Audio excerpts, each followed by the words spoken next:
Hello YouTube, Beanie from the bedroom here. My name is Bean Olson, and I am a guitar junkie. Who's got the donuts? Time to make the donuts. So, what we have here is my Schecter Diamond Series Pro Exotic Wood guitar. This is my #1 Strat, my #1 player, my #1 go-to guitar. And let's see what we have here.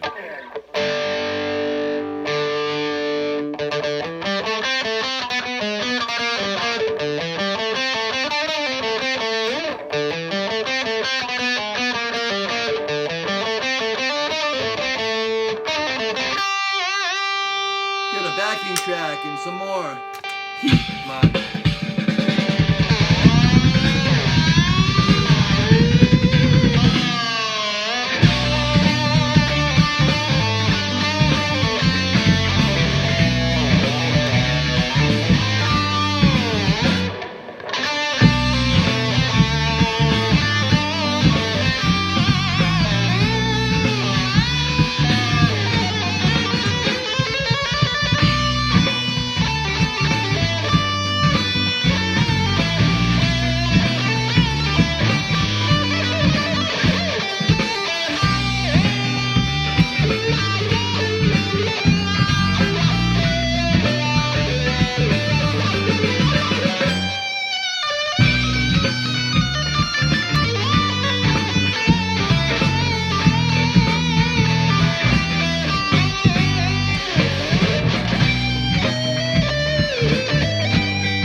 I know, right? Messed up on that one note and it just killed me, so I lost full concentration. That's what happens. So, like what I was saying, I was moving some things around. I noticed this puppy was in the case. It's been a while since I had it out. It was like, I felt bad. I know, I really felt bad. I won't let it happen again. See the relationship we have with our instruments? Yep, we care too much. Only another guitarist would understand what I'm talking about. So this is Untether, my #1. It is the Schecter Diamond Series Exotic Wood. I do not remember the name of the wood. I will leave it in the description. It might be some kind of African wood. I don't know. Even if I did know the name, I'm only going to mispronounce it like everything else. So it's not my fault. I have Norwegian parents. You tend to imitate your parents when you're growing up. That's why I was in speech therapy my whole life, because I'm pronouncing words the way they pronounce it, because they have a Norwegian backing. So I will leave that in comments, and I do believe that this is a Banga neck. You can see the open pores. Maybe you can, maybe you can't, but solid one piece.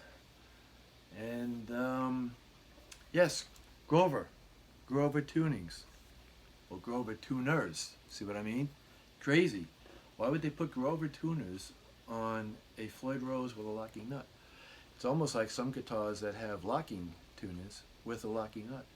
I mean, that would have been nice. Would have been easier to change the strings. I don't have to do no wrapping around kind of thing. But what do we got? My favorite. That's right, Ebony fingerboard. And what's on top of the Ebony fingerboard? Yes, 24 stainless steel frets. Awesome! I think these are illuminated side markers. I don't remember. I could be getting that confused with yet another guitar. You know, it happens. You'll find out, you'll learn about those senior moments if you're not already partaking in them. Standard volume tone, nothing special going on there, nothing with the treble bleed or anything like that. 5-way toggle, and you know me, I don't need a 5-way. Give me 1 and 2. Give me the neck and give me the bridge. All the others in the middle, I'm not even going to play them because they make it sound thin and tinny and glassy. And who wants that? You know, this is my rock out, balls to the wall guitar. If I were to go play anywhere, this is what I would take. This would be my #1 player.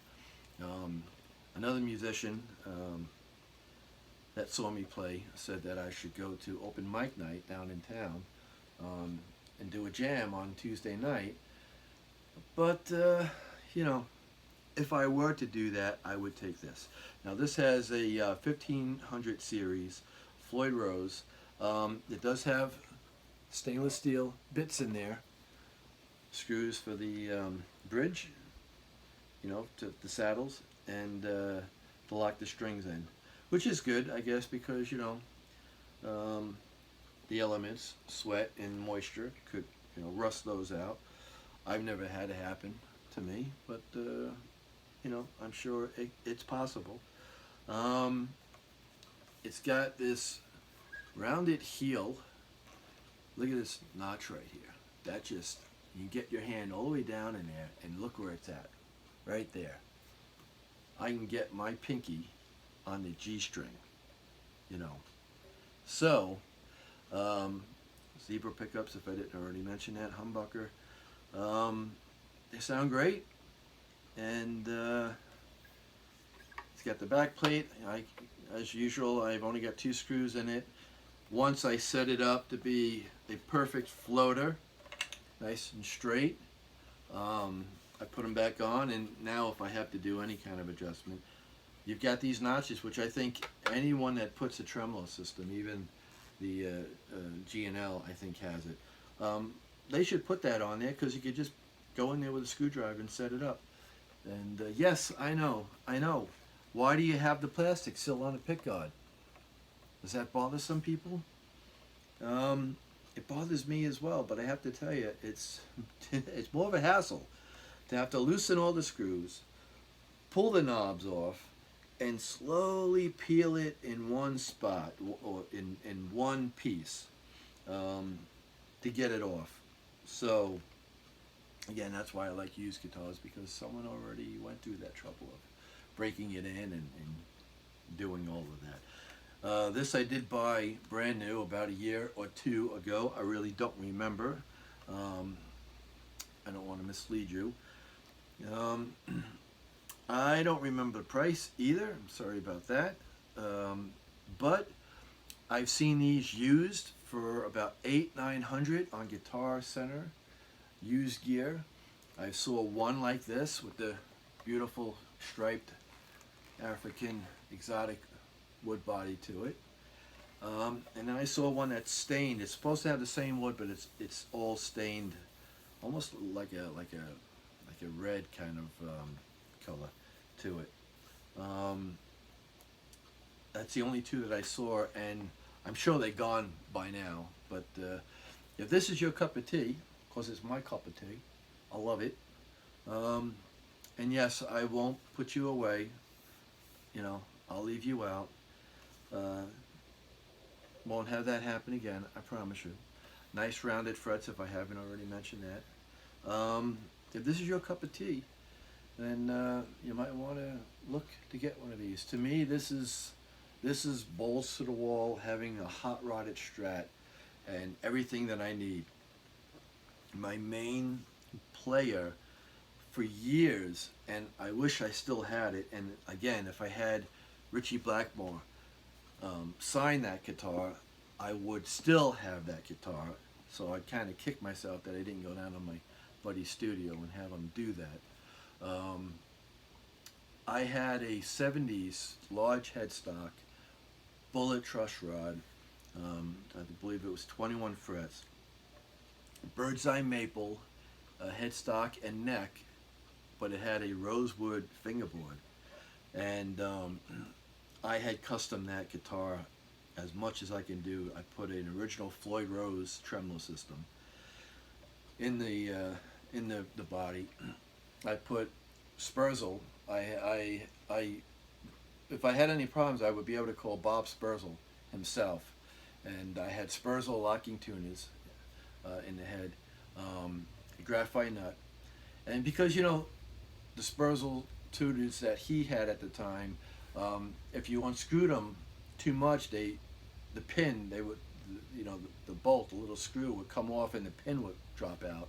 And each tuner had a different, because it was, you know, it was angled, had a different length pin, and I would call them up, here Bob, I lost another pin, and he just sent me a bunch of pins, almost like 2 or 3 of the same size for all 6.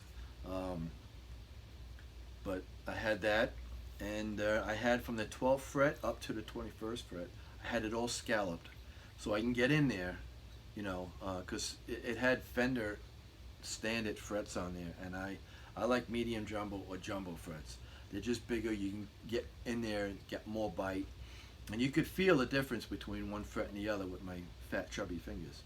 So I had the 12th fret up scalloped, and I had, because, you know, big Ace Frehley and Peter Frampton, Ace was first, Peter Frampton was second, I had 3 humbucking pickups, and I had a coil tap on each, so I had humbucker coil tap for a single, humbucker coil tap for a single, and I just had it, I forget the wiring that I had on it, but the middle pickup was just a middle pickup, again, bridge, neck. I don't remember what the second and fourth Tago did. I guess they blended somehow. I really don't remember, because I really didn't use them. It was basically 1 or 2. I really didn't go to that middle pickup. I just liked the way it looked. It looked super cool. But yeah, so this is, you know, if this is your cup of tea, then, you know, you might want to see if you could track one of these down. I don't know what they're going for brand new, but if you could find one used, that would be the way to go. So yeah, that's about it. Have a good day and a better tomorrow, YouTube.